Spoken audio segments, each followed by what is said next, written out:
with your hosts, Not afraid. Mike Cann, You busy.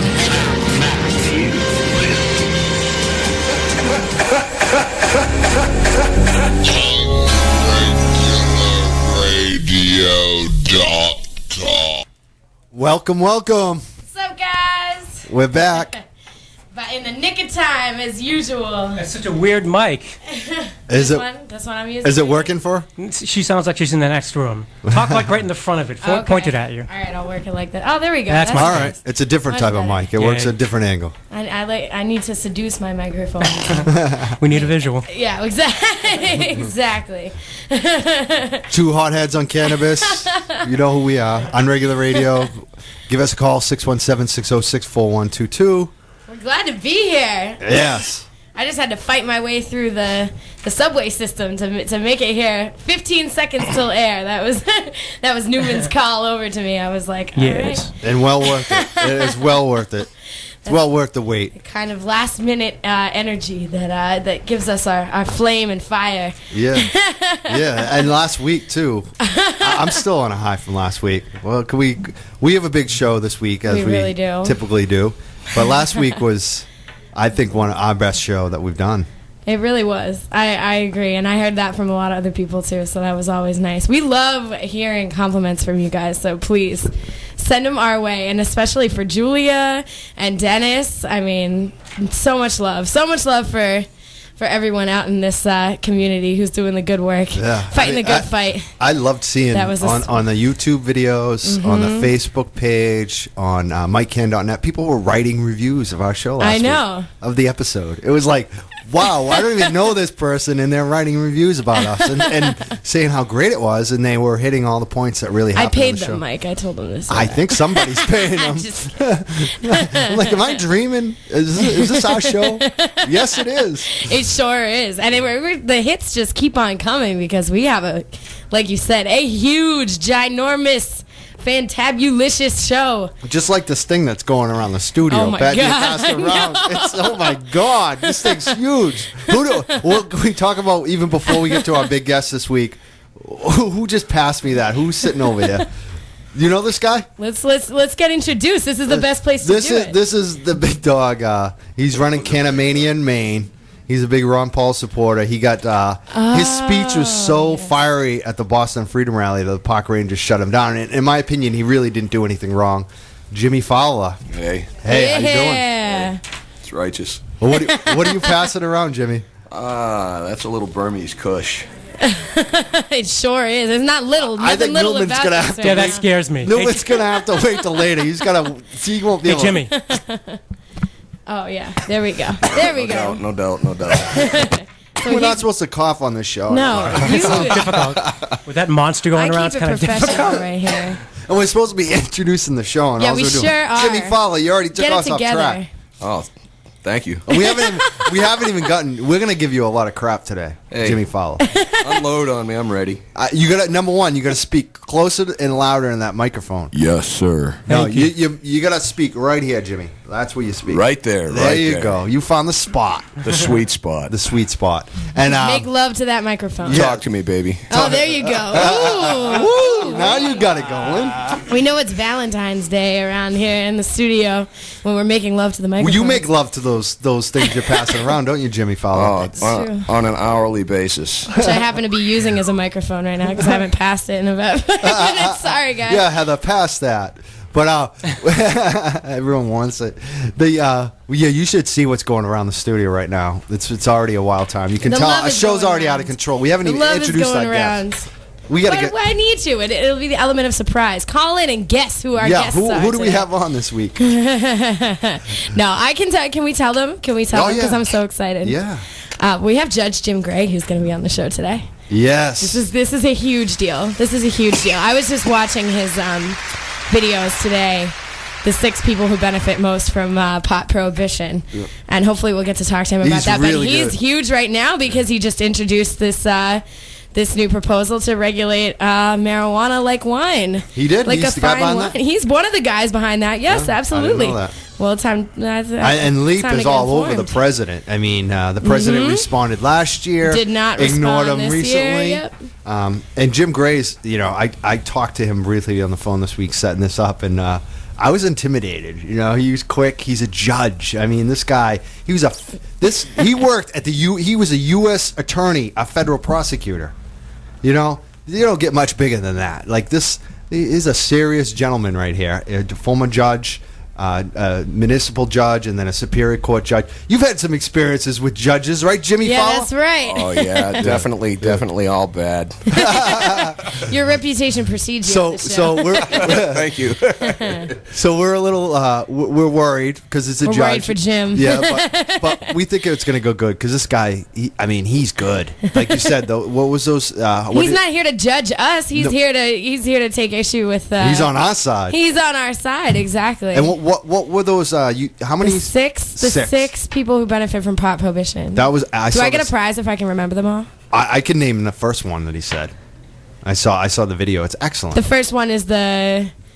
Wait, there was dealers. Yeah, the dealers. No, I think the first one number that he two mentioned. is the cops. I think. Well, maybe he does it in different order sometimes. I don't know. Maybe I'm missing it, but Politicians, Yep. police, and law enforcement Yep. in general. The dealers. We have the dealers. We have the prison industry That's it. and private corporations that make money and gang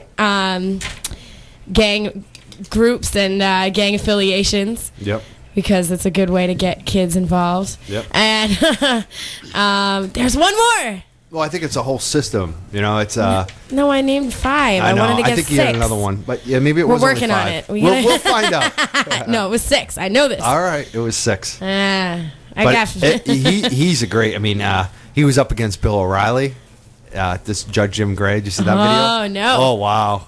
Maybe we should find some clips. of that He really came back at him. Most people, when they get whacked by O'Reilly on his show, back off. And Judge James Gray, he didn't back off, and he still kept his composure, and he even threw a jab. He said, "Let's not get excited, Bill," basically. And it was just like, wow. So we're looking forward Good to for him. talking to him today. More people need to put Bill O'Reilly in the shadowy hate corner that he comes from. He deserves to Back up the ignorance. Exactly. Tommy Chong was someone who recently, has come out strong on the networks, on the news stations, and he did the same thing. He just totally backed him up. It's like you can't let someone like O'Reilly throw ignorance and win. You gotta take the facts back to him. Another guy that we're gonna have on the show today is Ethan. I say Ethan. Eapen. This is my speech problem that I have every week. Eapen. Eapen is how you spell it. And it's Eapen Thampy. He's working down in Missouri to try to legalize marijuana. They're collecting signatures for the Show Me State. It's a big marijuana legalization initiative that they're working on right now. They have 2 months to do it. I talked to him earlier. Going to have him on the phone. We're going to talk to him about that. Yeah. Very exciting. Yeah. And Jim Fowler and Free Mass Media's here. They're recording videos, and Sarah Sparks is taking pictures. And I wore my shorts today, my booty shorts today, just to impress her for my endless collection of fabulous outfits. Yeah, you got the pink on. You look like a Valentine's gift or something. Oh, shucks. No, seriously, it's like shucks. Whose Valentine are you? Well, I don't know. Mike Simpson isn't here today. He was the one who was trying to get me to be his Valentine last week. I'm sorry, Mike. Sorry it didn't work out. Is that why he's not here?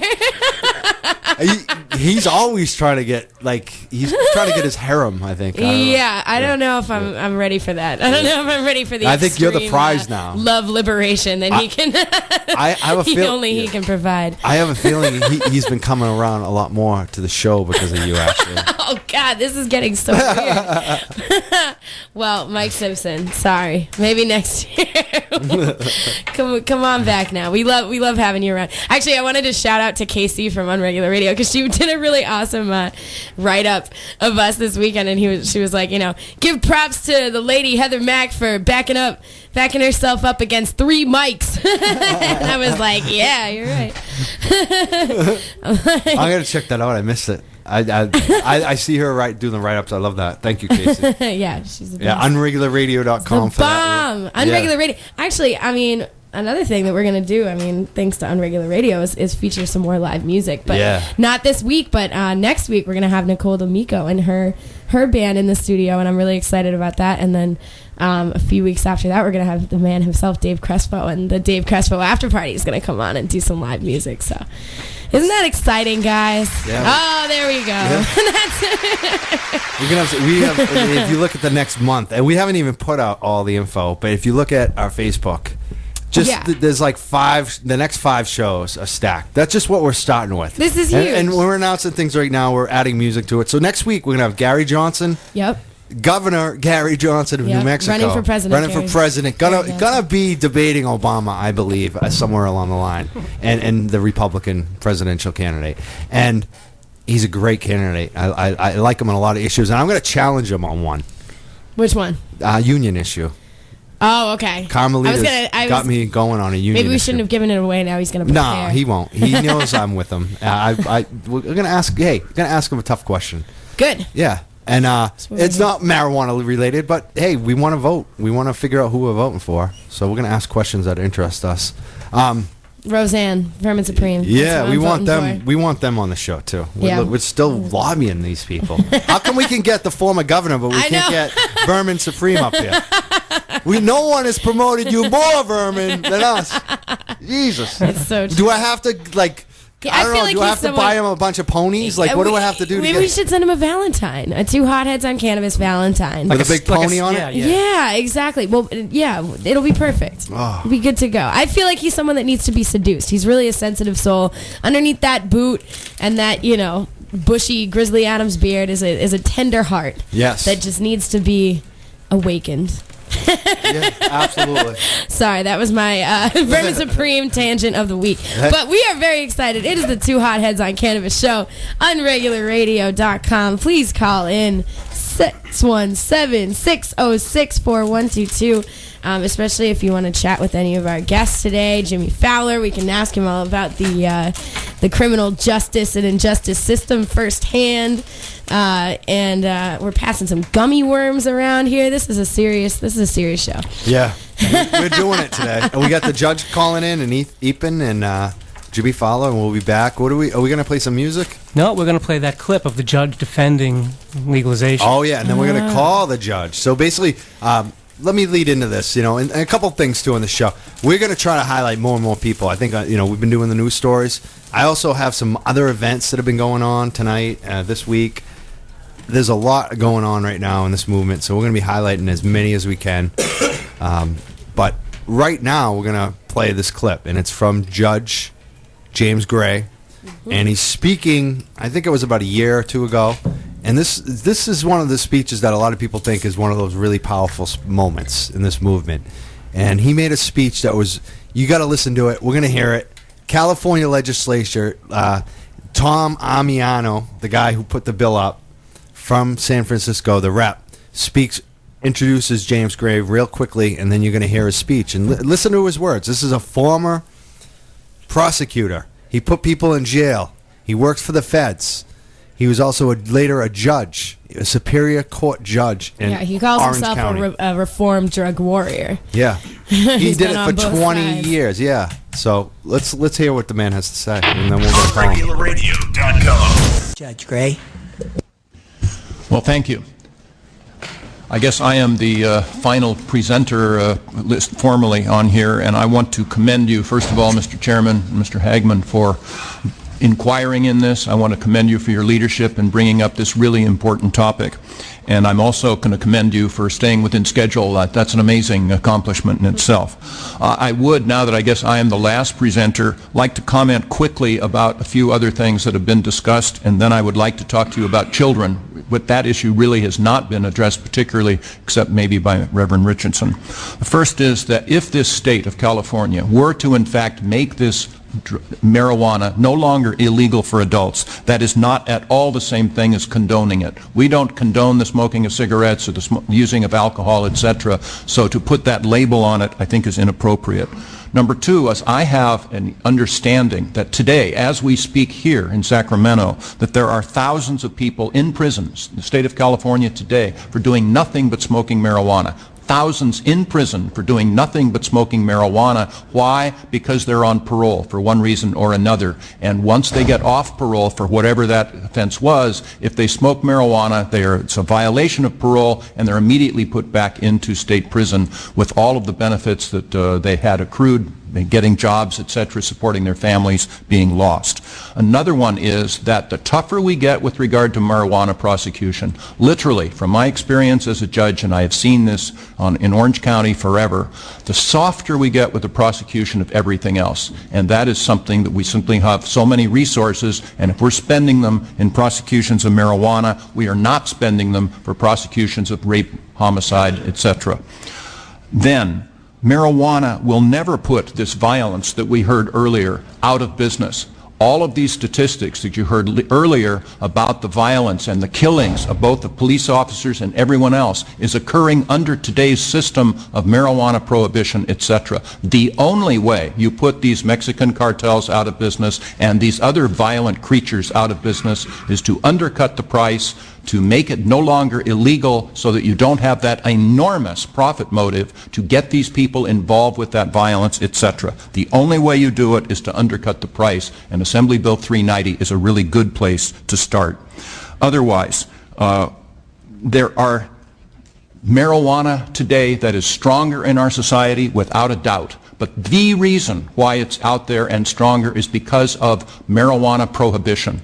That there are lots of people that would much prefer, like you said, not to use the stronger stuff, but the cardinal rule of prohibition is always push the stronger stuff. So if I'm a bootlegger and I run into the same criminal justice problems for selling a barrel of beer as a barrel of bourbon, guess which one I'm going to push? The bourbon, because I make more money. It's the same thing with marijuana. Nothing is going to be legalized in this state. It is a program of the strictly regulated distribution. It wouldn't be legalized. It's a strictly regulated distribution, just like alcohol and cigarettes. We hopefully will not advertise them. Please put into your legislation not to allow this to be advertised. We want to de-glamorize it, not glamorize it. So no advertising, and hold people accountable for their actions. I know I'm going on, but I'd like to talk about children for a couple of minutes, because today our marijuana laws are putting our children in harm's way. We are continuing with this failed program for all of its defects, so-called, because we want to reduce the exposure of a lifestyle of marijuana usage and marijuana selling to our children, and it's doing the opposite. Today, it is easier for our young people to get marijuana than it is alcohol. And if you don't want to listen to me, ask any teenagers you can find. They will tell you that because of alcohol prohibition, marijuana prohibition. And Reverend Richardson kind of stole one of my lines, because it's true, because the illegal dealers do not ask for ID. So let's make it less available for children by regulating and controlling it. Number two, adult drug dealers will recruit children to sell drugs. They will recruit them into their own drug distribution system. For $50 in cash, you can buy all of the 15, 16-year-olds in the inner city or anywhere else that you want to. It's chump change for the adult drug dealer. It's lots of money for a kid. So you use them as gophers and lookouts and couriers, and as soon as their reliability is established, then they're trusted to sell small amounts of drugs out in the communities. And who do they sell to if they're out there doing it? I assure you, no one in this room. They're going to sell to their 14, 15, 16-year-old peers. That is despicable, and it's caused by drug prohibition. So I say, let's reverse that, let's turn it around, let's regulate it, let's control it, because this prohibition is not working. I believe it fervently. I am so concerned about our children. I'm so concerned about these illegal marijuana out there with all of its ramifications. I want to reduce those harms by passing your legislation, and I commend you again. Two hotheads on cannabis with Mike Cann and Heather Mack on unregularradio.com. That was Judge James Gray of Law Enforcement Against Prohibition. He wrote a book called Why Our Drug Laws Have Failed and What We Can Do About It, a judicial indictment on the war on drugs. As you heard earlier, he worked for the U.S. Attorney's Office in Los Angeles. He was a federal prosecutor. He was also a U.S. Navy JAG. He did criminal defense. He's been involved in the war on drugs for 2 decades on both sides of it. He retired in 2009 as a Superior Court judge in Orange County, and we have him on the phone, and that was his words speaking for marijuana legalization. Judge, are you on the phone with us? Yes, indeed. In fact, that fellow that was just talking before me sure convinced me. Well, yeah, we would hope so, huh? Welcome to the show. Thank you so much for coming on. We really appreciate it. Nice to be with you. Yes, absolutely. That's a pretty fantastic speech. I'm interested in exactly what made you make the change over from federal prosecutor to judge on the right side of the war on drugs, as we can see, as anyone with 2 eyes can see. But what was the tipping point for you that really brought you over? Well, honestly, I was raised the same way that pretty much all of us were. Not to really question this, to equate heroin, for example, with bad, with evil, with prison. And I'm certainly not saying that using heroin is a good thing. But just after I became a judge, you watch in your own courtroom us churning low-level, nonviolent drug offenders through the system for no good purpose, ruining their lives in many cases along the way, spending huge amounts of money, and then you look and see that, okay, we're going to arrest, convict, and incarcerate even big-time drug dealers. Does that mean that these drugs are no longer available in such and such a city? And, of course, the answer is no. It takes about an hour and a half to have those people replaced.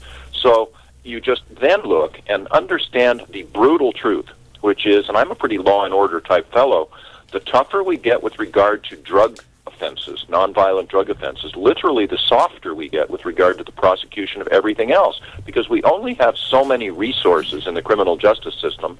And then I started looking into this and found, and I quoted in my book, and thank you for mentioning why our drug laws have failed, we were twice as successful in the year 1980 in prosecuting homicides nationwide as we were in 1990. Did you hear that again? Twice as successful for homicides in 1980 as 1990. Yeah. Why? Because the Reagan administration once again ratcheted up the war on drugs, and we're using all of these resources and again prosecuting nonviolent drug offenders. Absolutely. So I just decided, it's time. It's going to be 20 years ago this coming April that I actually did something very unusual for a sitting trial court judge and held a press conference stating what we're doing isn't working. We simply have to put our heads together and change, because what we're doing today is a disaster.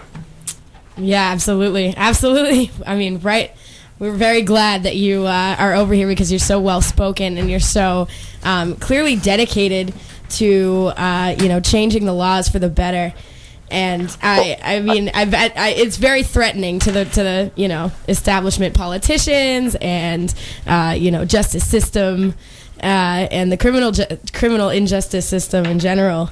But to I guess my question was, what were you gonna say? Oh, okay, Judge. As as you came out in terms of being with law enforcement against prohibition, what is it like, the reception, not just in our community, but with other judges, with people that you worked with in the courthouse, in the Navy JAG, and the people that you went to school with? It depends. That's really two questions. What's the reception privately, or what's the reception publicly? Yeah, exactly. Both. That was I guess publicly, both, yeah. Most people involved with the police departments, the courts, probation, the rest, they see this as happening, and many of them agree with me completely. But publicly, they just can't seem to be doing this. Privately, in the judge's elevator, in the judge's lunchroom, quietly, they'll say, what we're doing isn't working. Maybe I'm not as far as you are to regulate and control marijuana, Jim, but we've got to change this system, because it flat out is not working, and it's harming people. My personal view is, and I don't mean to exaggerate, and I'm not, our nation's policy of drug prohibition is the biggest failed policy in the history of our country, second only to slavery, and honestly, there's some times in which I'm not even sure it's number two. It is, you name any area of societal life that you want to today, and I will show you how drug prohibition is exacerbating the situation. Obviously, civil liberties, the environment, our children, our health care, safety in the street, you name it, national defense, you name it, and I will show you how drug prohibition is causing more harm in those areas than good by far. Yeah, absolutely. And you say that a lot of other, judges are agreeing with you privately but won't come out Yes. publicly. I mean, it seems so. It's funny. I wonder why, with so many people seeing this as an issue and agreeing with you, and obviously the public agrees. I mean, now with polling, we have national polling that over 50% are in favor of legalization of marijuana, and even the people who are making the laws and enforcing the laws, and that's what LEAP is all about, right? Are so clearly against this. Why are we still so afraid to talk about it and so afraid to actually change laws in the legislature? Yeah. And now, there are three answers to that question. One, Nice. Yeah. and I'm going to add a fourth one. And are we at a tipping point? Because I've been watching this movement for a while now, and I remember when there was no LEAP, and it wasn't that long ago. And when I look at your list, it's so impressive how many folks there are like you out there. The Norm Stamper, the former chief of police of Seattle, Steve Downing, recently my friend, former deputy chief of police of the Los Angeles Police Department, Joe McNamara, the former chief of police of San Jose and Kansas City, numbers of judges like me, and it just goes on. And that, I'm going to tell you quickly that in 1993, at the Hoover Institute, which is at Stanford, we had 3 different forums bringing in chiefs of police from all around the country. And once the doors were closed and the public microphones were turned off, about a third of them, even back then, were speaking the same way I am. But they would say, I have a very political job. I'm responsible to my mayor. I'm responsible to the city council. I'm responsible to the local editorial board. I simply cannot tell the truth. And the focus of this is their next statement, which is, I need political cover. And that's where the voters come in. As soon as the voters show our quote-unquote leaders that at least they want to talk about this and legitimize the conversation, the whole shooting match will be over, because we will change. That's a great segue to what we have lined up right now, actually. We've been covering on this show Obama's non-response and how he used YouTube basically to ignore law enforcement against Prohibition's much voted on question on the YouTube forum after a State of the That Union. was Steve Downing. Yep, and last year another law enforcement against Prohibition rep actually got the question asked, and Obama had to answer. So we're going to play that clip from last year and talk about how frustrating is it that he won't answer the question when so many people voted for this question? It wasn't one of our official categories, I'll be honest with you, but we got a lot of questions on drug policy, and maybe even more relevant. I think we did last year, too. There are a lot of folks online who want to know your thoughts on it, and I think with Prop 19 in California last fall, it's even more on people's minds. Here's the top voted question in that area. Good evening, Mr. President. My name is Mackenzie Allen. I'm a retired law enforcement officer and member of LEAP, Law Enforcement Against Prohibition. The so-called war on drugs has been waged for 40 years at a cost of $1 trillion and thousands of lives, with nothing to show for it but increased supplies, cheaper drugs, and a dramatic increase in violence associated with the underworld drug market. Sir, do you think there will or should come a time for us to discuss the possibility of legalization, regulation, and control of all drugs, thereby doing away with the violent criminal market as well as a major source of funding for international terrorism? Thank you so much for your time, Mr. President. Well, I think this is an entirely legitimate topic for debate. I am not in favor of legalization. I am a strong believer that we have to think more about drugs as a public health problem. When you think about other damaging activities in our society, smoking, drunk driving, making sure you're wearing seat belts. Typically, we've made huge strides over the last 20, 30 years by changing people's attitudes. And on drugs, I think that a lot of times we have been so focused on arrests, incarceration, interdiction, that we don't spend as much time thinking about how do we shrink demand. And this is something that, within the White House, we are looking at very carefully. As I said, any ideas? Some of this requires shifting resources, being strategic. Where does it make sense for us to really focus on interdiction? We have to go after drug cartels that not only are selling drugs but are also creating havoc, for example, along the U.S.-Mexican border. But are there ways that we can also shrink demand and in some cities, for example, it may take 6 months for you to get into a drug treatment program. Right. Well, if you're trying to kick a habit and somebody says to you, well, come back in 6 months, that's pretty discouraging. And so we've got to do more in figuring out how can we get some resources on that end of it, and make sure that, and also look at what we're doing when we have nonviolent first-time drug offenders. Are there ways that we can make sure that we're steering them into the straight and narrow without automatically resorting to incarceration, drug courts, mechanisms like that? So these are all issues that are worth exploring and worth a serious debate. All right, that was President Obama last year responding to a member of law enforcement against prohibition. We have James Gray on the line. How would you rate the president's response, James, and what he's been doing this year for us? Well, okay, those are definitely two different questions. I think his response was thoughtful. I think it's appropriate, and unfortunately, that's pretty much been the response of every drug czar we've had in the last 20 years. Yes, we need to focus more upon prevention and treatment and drug courts and drug rehabilitation, but when it comes, that's all words. It's lip service, because when it comes time to spending the money is always in favor of the incarceration and the interdiction and the harming of civil liberties. And we have seen, just in the last 4 or 5 months, the federal government has been bribing, and that's the word I mean to use, local police departments with tens of millions of dollars, and we'll give you this money, but you have to use it on the war on drugs. And so that's why we're continuing to see this escalation. So when it comes down to actually putting your money where your mouth is, it's all involved with incarceration and with interdiction and the feds. So that's the problem. With drug courts, and by the way, I am proud to say when I first became a municipal court judge back at the end of 1983, it was abundantly clear that the biggest problem we had and were not facing was alcohol-related offenses. And I, as a new judge, put in the first drug court in the country back in about 1984, dealing with alcohol-related offenses. Now we have other drug courts, and I was very in favor of putting them in, but law enforcement was kicking and screaming against them. Now that they see they're working, law enforcement is in favor of it, as long as you still don't take away money from law enforcement. And let me tell you a quick story.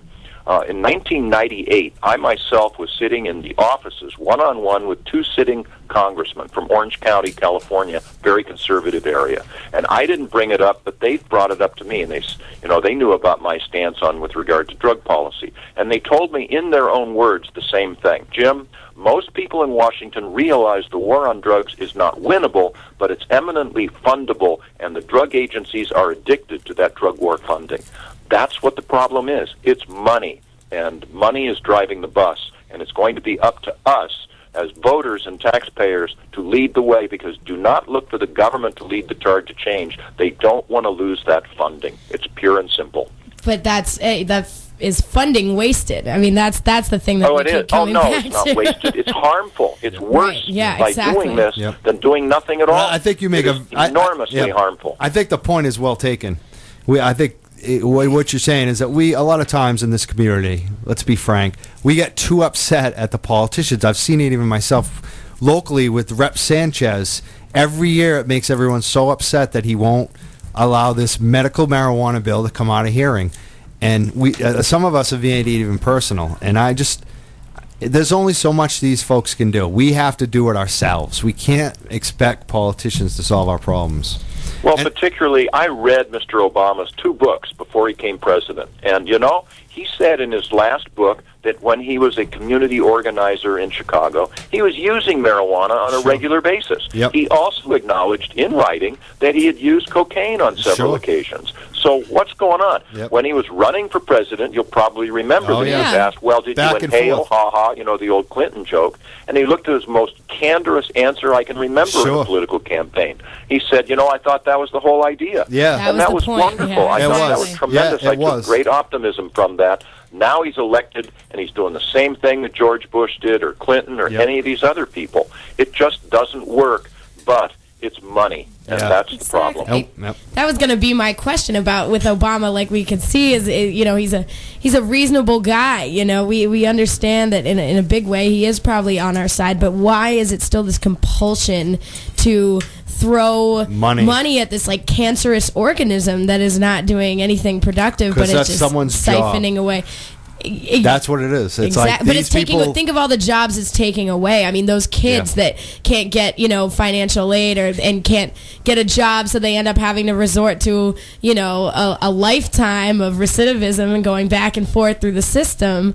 I mean, as a judge, you have to empathize with seeing that, and it's such a shame because yes, that prison guard's getting a job, but all those prisoners could be creating something of worth in the world, and instead they're being siphoned away.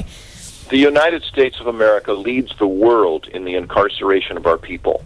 And here I assure you, we're number one does not make me proud. Exactly. We have 5% of the world's population and 25% of its prisoners. Now, Senator Jim Webb from Virginia saw those statistics and commented saying, either we're the most evil people in the world or we're doing something wrong. Yes. Which do you think it is? The answer is it's our policy of drug prohibition. So we need to focus on that and legitimize this discussion. And we're just not doing it. But there's kind of a disease in the Beltway where once you get inside, you kind of lose your common sense, and you continue going forward because you're paralyzed with looking soft on crime. And we need our politicians to start being smart on crime instead of tough on crime, and we'll begin to make progress. So when it comes down to it, this gifted actor Robert Downey Jr. will always have a heroin problem. I admire him. He's doing pretty well now, but he'll always be recovering and never recovered. You just don't recover from that. He'll always have that propensity. But it makes as much sense to me to put Robert Downey Jr. in jail for his heroin problem as it would have Betty Ford in jail for her alcohol problem. And she acknowledged that she was an alcoholic. Sure. That's a medical issue. Sure. And let's treat them closer with medical professionals that can help them instead of pushing them farther away. Yep. But if Betty Ford, Robert Downey Jr., honestly, you or I drive a motor vehicle while impaired by, you name it, marijuana, methamphetamines, alcohol, my drug of choice, hold them accountable. So that's where we need to go. Use the criminal justice system to hold people accountable for what they do, but not what they put into their bodies. And we'll begin to make huge progress, just like they have in Portugal. In Portugal, and people don't know this, which is a tragedy, they decriminalized all drugs back in 2001. And what has happened? They've reported that the drug usage remains pretty much the same. So all of these people, particularly drug czars, that say, we're going to become a nation of drug zombies if we change our system, that's shown not only to be silly, but it's insulting. But problem drug usage in Portugal went down by 50%. Yeah. Why? Because people are no longer afraid of their own government. They will bring their problems to the government instead of taking them underground. Yeah, absolutely. And so problem drug usage has gone down by 50%. Plus, teenage drug usage has also markedly gone down. Why? Well, I was a teenager for a while, and I expect you guys were too. We understand the teenage mind. Why should I start taking these drugs and go see a doctor? That's no fun. And so teenage drug usage has gone down as well. Well, that's pretty incredible, and of course, that's never being reported in any sort of way. But I mean, Portugal's not the only country that's going in that direction, and Switzerland, so yeah, exactly. Amsterdam, even Mexico. Yep, Mexico as well. Use. I'm going to be in Mexico City next week, and I'm going to look them for a big policy forum, and I'm going to talk to them very directly and say, you have to legalize these drugs. They have an enormous drug money problem. Sure. They don't particularly have a drug problem, although we're inflicting that on them now too. But it's the drug money that's causing these deaths, this harm, this corruption, this violence. And if they were to legalize drugs, it would not result in more drugs in our country. We already have more than we can use, but it would obviate all of this violence that's going on. And the President Obama, when he was talking, we also have to address the drug cartels. We will never be successful in addressing the drug cartels until we take away their market. And if you think about it, today we do not have Mexican drug cartels planting illegal vineyards in our national forests in competition with Robert Mondavi. They could, but there's no money in it. And it will be the same thing with regard to marijuana and these various other drugs. So we have an initiative that we're trying to put on the ballot here in California for this coming November called Regulate Marijuana Like Wine. And it would regulate it, control it, just like wine. Alcoholic Beverage Control Board would oversee it, just like wine.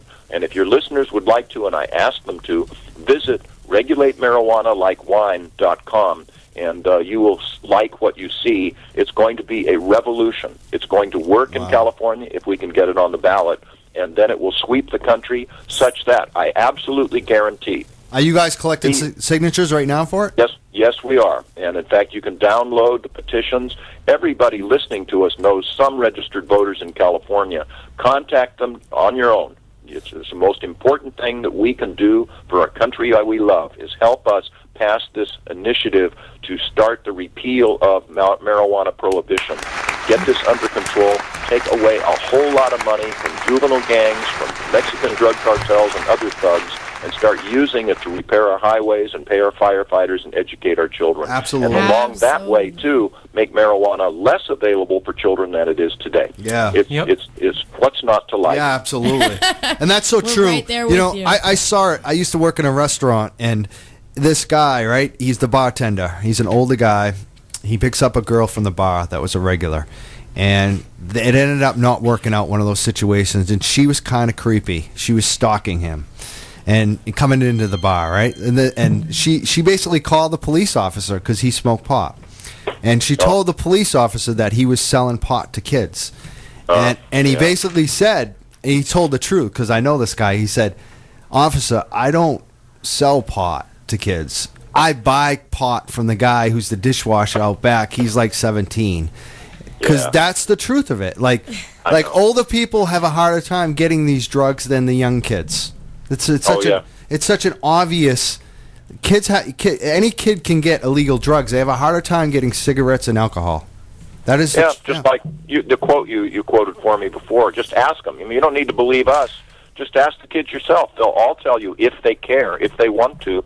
It's easier to get marijuana or any other drug if they want than alcohol. So what are we doing? Yeah, we're making it backwards. It's like adults shouldn't have a problem getting it, and if they want it. And it's clear, like Mr. Obama was saying, cigarettes are very dangerous. In fact, they're the biggest danger to the user of any mind-altering substance. So we should make tobacco illegal? Well, that would just bring in Al Capone and the Mexican drug cartels to the tobacco industry. So why isn't it the same thing here? And, the government does not condone using cigarettes. They don't recommend it. Kids understand that. Absolutely. Teenage cigarette usage is going down. They're way down. So just because we were to change our approach does not mean we're condoning it. It just means that we're going to try to reduce all of these harms, and we will. And we will. En masse, we have over the last, whether you look recently or in the last 10 years, it's the trend continues. Marijuana use is up among teens. Tobacco use is down. They used to arrest everyone for marijuana. They still do. They never arrested anyone for tobacco. Even stores caught selling underage, which is rare, and they get fined heavily. The system works. Regulate it. It's so simple. We're gonna try. Well, you sure convinced me. Yeah, you convinced me, James. You convinced us to start a similar initiative in Massachusetts is what we need to do. Does this mean we can be, that they would be distributing it in Whole Foods everywhere? I want to get regulated like wine. Wherever it's done, just like wine. I think that is the answer. Yep. And it, again, doesn't mean, and one state can do it another way. Let me ask you and your listeners a question. Sure. I mean, how many people here feel that we're in better shape today than we were 5 years ago with regard to this entire issue of drug abuse and all the crime and misery that goes with it? Everybody knows we're not. Question number 2, how many of you people here listening think that the federal government has all the answers? Well, nobody feels that way. Mm-hmm. Finally, then, how many people here feel that we as adults in California or in Massachusetts or wherever have the confidence, have the insights, have the ability to regulate and control this issue and address it in our own way?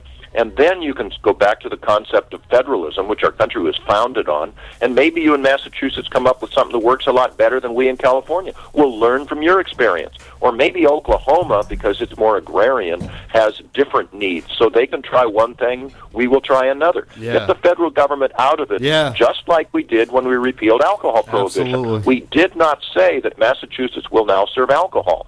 All we said is the federal government is out of this, except that its role will be restricted to assist each state in enforcing its chosen laws. That's it. And that's the way it is today, and that's the way it should be with these other drugs as well. Yep, and that's what we're going for. We support that 100%. Yep. And thank you for giving us the info on the initiative in California and being a guest on our show. And we look forward to following you. We check you out on Law Enforcement Against Prohibition. It's leaps.cc. Are there any other places we should be looking the for? Regulate Like Wine website that you mentioned as well. Good. Yes, well, I have a website as well. It's called JudgeJimGray.com. Gray is Gray. And there you can click on Americans All, and you can listen to my new musical also. So that's an added feature. You have a musical? Tell us about the musical. And I'm proud of it. We got to play this. Wow, we got to go. Yeah. Wow. What is it about? It's for high school kids we talk about ethics and making good decisions and expanding your horizons and have a whole bunch of fun along the way. So that's awesome. I love that. JudgeJimGray.com. Oh my God. And visit Americans All. It's fun. We're having a good time. We're gonna have to have you come back and do a big promotion on that. I'd be happy. Well, you I got work my with number children now, myself. and so you can track me down. I'll do it anytime you want. Awesome. Well, thank you. Well, have a great day. Good luck to us all. Yes. And remember, regulate marijuana like wine. Everybody can help. This is the most patriotic thing we can do for the country we love. That's awesome. Thank you so much. Take care. You bet. Okay. Good luck to us all. Bye. Wow. That was fantastic. I was a little intimidated. I know. That's a judge. Judge.